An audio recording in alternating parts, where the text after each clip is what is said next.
যদি আজকে শহীদ রাষ্ট্রপতি জিয়া রহমান বেঁচে থাকতেন এমন ভূমিকা নিতেন যে ইসরায়েল এই অপকর্ম করার সাহস করত না। এই মিছিলে শুধুমাত্র বিএনপির কর্মীরা নয়, এই মিছিলে ধর্মপ্রাণ মুসলিম ভাইয়েরা আজকে অংশগ্রহণ করেছে। আমি তাদের সবাইকে আন্তরিক ধন্যবাদ মহানগর জানাচ্ছি। ব্যক্তিগতভাবে আমি নিজেও অনেক দূর থেকে শুধুমাত্র আজকে মিটিংটার জন্য এসেছি। আমি এখানে অনেক দূর থেকে এই মিটিংয়ে, এই প্রতিবাদ সভায় আমার আসার একটাই মাত্র উদ্দেশ্য, সশরীরে আজকে ফিলিস্তিনি ভাইদের জন্য কিছু করতে পারছি না, অসহায় কান্নায় ভেঙে পড়তে হয়, যদি কিছু একটা তা আমরা করি, এই আশায় আমি এখানে এসেছি। প্রিয় ভাইরা, ফিলিস্তিনি যে অত্যাচার হচ্ছে, যে নারকীয় ঘটনা ঘটছে, তা দেখে আমার মনে হচ্ছে যে এটা আজকে আমরা ভাবতে পারি যে এটা ফিলিস্তিনি মুসলমানদের প্রতি অত্যাচার করা হচ্ছে, আজকে ফিলিস্তিনিকে নিধন করার সে চক্রান্ত হচ্ছে কিংবা করছে, এটা আমরা ভাবতে পারি এক কথায়। আসলে বিষয়টা কিন্তু তা নয়।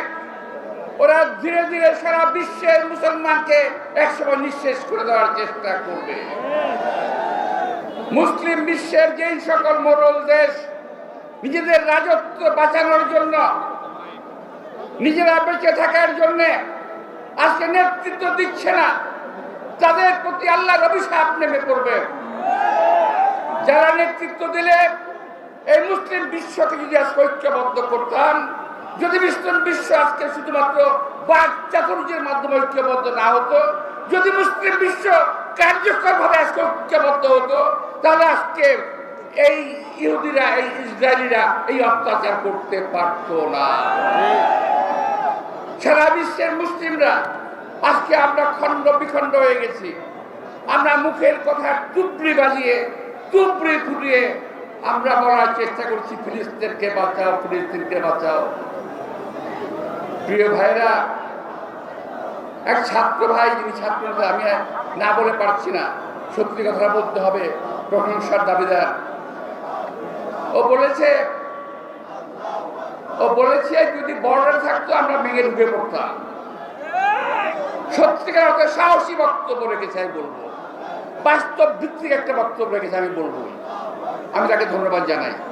আমিও সুরের সুর রেখে বলতে চাই, যদি আজকে সুযোগ হতো, আমরা মুক্তিযুদ্ধ করেছি, আল্লাহর রহমতে বিশ্বের যে কোনো দেশে গিয়ে বাংলার এই জামাল ছেলেরা যুদ্ধ করে দেশকে বাঁচানোর জন্য, ফিলিস্তিন বাঁচানোর জন্য একটা চেষ্টা করতে পারত।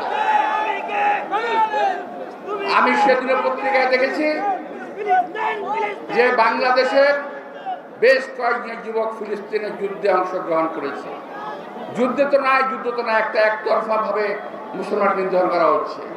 পত্র পত্রিকায়, সোশ্যাল মিডিয়ায় যেভাবে ছবি এসেছে, ওই ছবির দিকে তাকানো যায় না, ওটা দেখা যায় না, অসহ্য লাগে, অসহনীয় লাগে।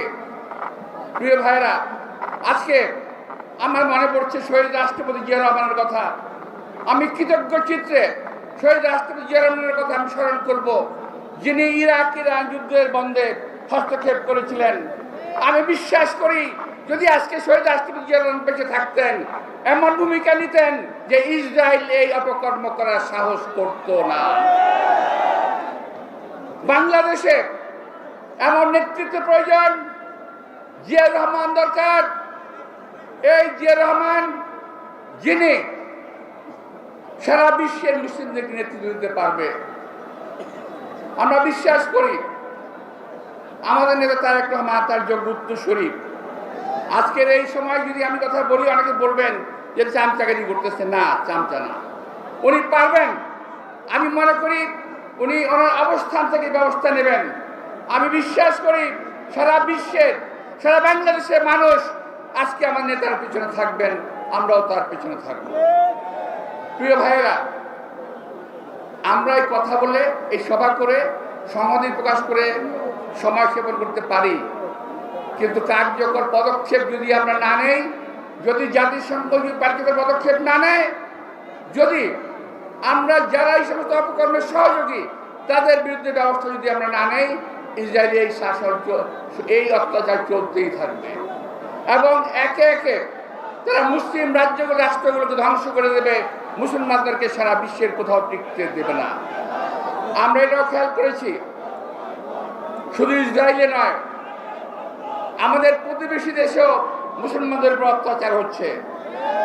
আমরা সেটার প্রতিবাদ করি না, আমার রাষ্ট্র প্রতিবাদ করে না, আমরা প্রতিবাদ করি না।